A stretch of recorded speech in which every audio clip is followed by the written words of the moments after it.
Neste vídeo você irá aprender a como desativar os efeitos sonoros no Gunbound. Então, com o jogo aberto, você vai clicar aqui no servidor e aqui nessa tela você vai clicar no botão Option. Agora aqui você tem a seção Music e Effects.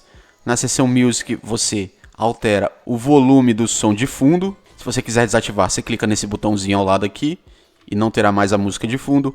E para habilitar ou desabilitar os efeitos sonoros, você vem aqui nesse campo abaixo e colocando para a direita você aumenta o som e para a esquerda você diminui. Se você quiser deixar silenciado o som de efeitos, você desmarca essa caixinha e clica no Vzinho. E está feito o procedimento. Se esse vídeo te ajudou, considere se inscrever no canal, dar o joinha no vídeo e se você quiser contribuir com o canal, meu Pix está na descrição. Eu agradeço demais, valeu!